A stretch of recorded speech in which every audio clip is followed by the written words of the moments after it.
So I want to share a story that helped me, and inshallah will help all of my sisters and brothers in the room today. And it actually comes from the time of Umar ibn al-Khattab radiallahu anhu. It was at the time when the Muslim Empire was just about ready to take over Jerusalem. And Umar radiallahu anhu was tasked with walking to Jerusalem himself in order to claim the keys of Jerusalem and open it as a Muslim empire.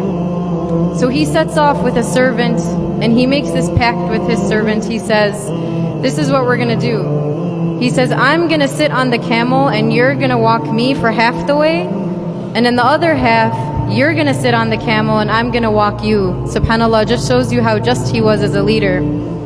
And along the way, Umar ibn al-Khattab, as he started his journey, he was dressed nice, he looked crisp, he was going to get the keys of Jerusalem. And of course, along the way, he comes across mud and dirt. And as he's approaching the doors of Jerusalem, you can see visibly that his clothing is stained. It looks a little dirty, a little disheveled. And on top of that, as they're entering into the doors of Jerusalem, it's the servant's turn to sit on the camel, and Umar ibn al-Khattab is the one who is walking him.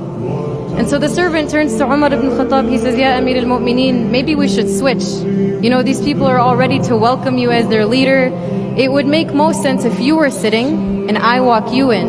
And Umar ibn al-Khattab says, no, I made a pact with you, we made a deal. He says, you're gonna stay and I'm going to enter into this new city as their leader, and I'm the one that's gonna serve you, subhanallah. Now interestingly enough, one of the Muslim generals named Abu Ubaidah ibn al-Jarrah, he sees Umar ibn al-Khattab starting to approach Jerusalem. He sees the way he looks a little disheveled, and he goes up to him, he says, Ya Amir al-Mu'mineen, he says, you've embarrassed us, you've humiliated us.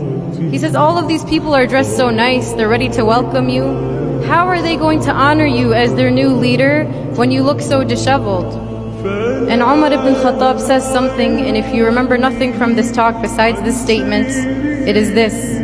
He says, نَحْنُ قَوْمٌ أَعَزَّنَ اللَّهُ بِالْإِسْلَامِ, that we are a people who were honored by Allah through our Islam. It is not about wealth, it's not about looking beautiful, it's not about having power and having fame. Rather, it's Islam itself that brings us that honor. And so I carry this message myself and I share it with my brothers and sisters. Let's recognize this izzah, this honor that Allah subhanahu wa ta'ala gave us, and let that be the guiding principle within our life.